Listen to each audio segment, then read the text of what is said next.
मुझे याद है जिस दिन मैंने अपने गर्लफ्रेंड को द नन मूवी दिखाई थी, उसी रात से मेरी परेशानियां शुरू हुई। मुझे ये मूवी से नफरत है। तुम क्यों मुझे सोने से पहले ऐसी चीजें दिखाते हो? ताकि तुम मुझे कसकर गले लगाकर सो। क्या हम प्लीज ये सब देखना बंद कर सकते हैं? क्यों? मुझे लगा तुम तो बहादुर लड़की हो। उस वक्त मुझे जेनी को चिढ़ाना अच्छा लग रहा था, लेकिन मुझे अंदाजा नहीं था कि द नन देखने के बाद हमारी जिंदगी हमेशा के लिए बदल जाएगी। जब स्क्रीन पर नन का चेहरा आया, तब भी उसने चीख नहीं मारी। उसका चेहरा डरा हुआ था, लेकिन उसने आंखें बंद नहीं की। मैंने देखा कि उसके पुतलियां फैल गईं और वो उस डरावने चेहरे को घूर रही थी। अचानक ही वो चुप हो गई। बेब, तुम ठीक हो?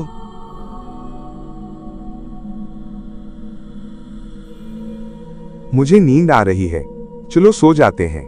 लेकिन जेनी वहीं बैठी रही, टीवी स्क्रीन को घूरते हुए। उसकी आंखें स्क्रीन पर जमी हुई थीं। बेब, मूवी खत्म हो गई है, चलो सो जाते हैं। ठीक है। मैंने उसे झकझोड़ा। वो धीरे धीरे उठी और बेडरूम में चली गई, लेकिन दरवाजा जोर से बंद कर दिया। मैंने सोचा, ये इतनी अजीब तरह से क्यों बिहेव कर रही है। मैंने टीवी बंद किया और बेडरूम के दरवाजे की तरफ गया, लेकिन जब मैंने हैंडल घुमाया तो दरवाजा अंदर से लॉक्ड था। जेनी, तुमने दरवाजा क्यों लॉक कर लिया? मैंने बार बार दस्तक दी, लेकिन उसने जवाब नहीं दिया। जेन, क्या तुम नाराज हो? सुनो, सॉरी, अब हम कोई हॉरर मूवी नहीं देखेंगे। अब प्लीज दरवाजा खोलो, मुझे बहुत नींद आ रही है। मुझे अकेला छोड़ दो। उसकी आवाज में अजीब सी ठंडक थी। मुझे एहसास हुआ कि शायद मैंने हद पार कर दी है। शायद मुझे उसे वो मूवी नहीं दिखानी चाहिए थी। लंबी सांस लेकर मैं सोफे पर लेट गया, और क्या कर सकता था। मैं थका हुआ था और मेरी गर्लफ्रेंड ने मुझे बेडरूम से निकाल दिया था। मैंने सोचा सुबह तक सब ठीक कर लूंगा। मेरी आंखें धीरे धीरे बंद होने गुड नाइट बेब।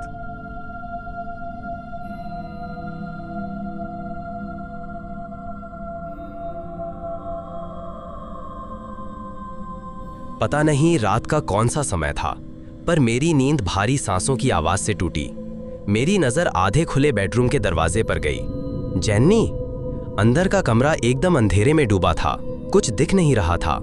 मैं इंतजार करने लगा कि जेन्नी मुझे आवाज दे और बुलाए, लेकिन पूरे घर में एक अजीब सी खामोशी पसरी हुई थी। ओ जेनी, ये सब क्या है? अब किसे डर लग रहा है? जेनी मुझे अजीब नजरों से घूर रही थी। उसके चेहरे की हल्की सी मुस्कान ने मेरी जान निकाल दी।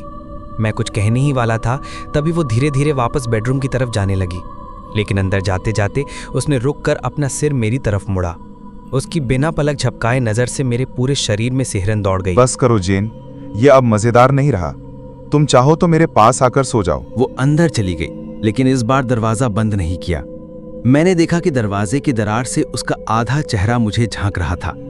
ये क्यों इतना डरावना बर्ताव कर रही है? चाहे मैं कितना भी अपने बिस्तर पर जाना चाहता था, लेकिन अपनी गर्लफ्रेंड के पास लौटने की हिम्मत नहीं जुटा पाया। उस रात के बाद उसमें कुछ बदल गया था।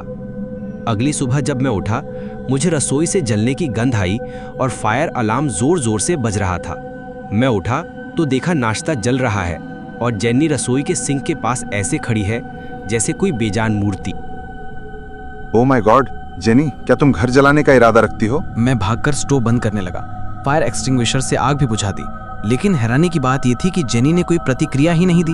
वो बस जमे हुए चिकन को नल के नीचे पकड़े खड़ी थी और उसी को अजीब नजरों से देख रही थी। मैं अपनी झुंझलाहट रोक नहीं पाया और उस पर चिल्ला उठा।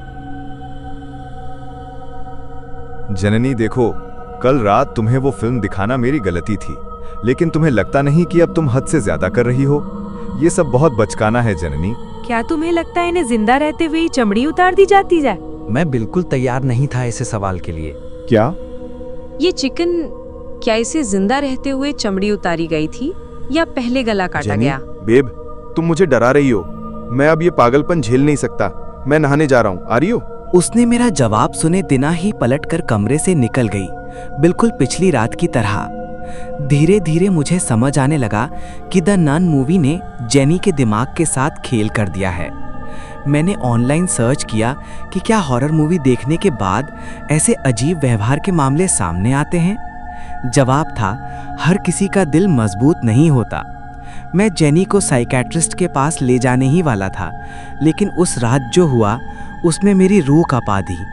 मैं डर की वजह से जेनी के पास सोने की हिम्मत नहीं कर पाया और फिर सोफे पर लेट गया। लेकिन इस बार मेरी नज़र बेडरूम के दरवाजे पर ही थी। मैं चाहता था अगर जेनी फिर बाहर निकले तो मुझे पता चल जाए। पता नहीं कब मेरी आंख लग गई, लेकिन अचानक एक रीढ़ कंपा देने वाली हंसी ने मेरी नींद तोड़ दी। मैंने तुरंत सोफे के नीचे रखा बेसबॉल बैट उठा लिया। हाँ, मैं अपनी गर्लफ्रेंड से प्यार करता हूँ, लेकिन अगर सच में उस पर कोई दानव सवार हो चुका है तो मुझे खुद को बचाने के लिए कुछ तो करना ही पड़ेगा। मुझे पता है ये सब बकवास जैसा लगता है, लेकिन यकीन मानो जब मैंने बेडरूम का दरवाज़ा खोला मैं डर गया था। मैं जेनी के लिए भी डर रहा था और अपने लिए भी।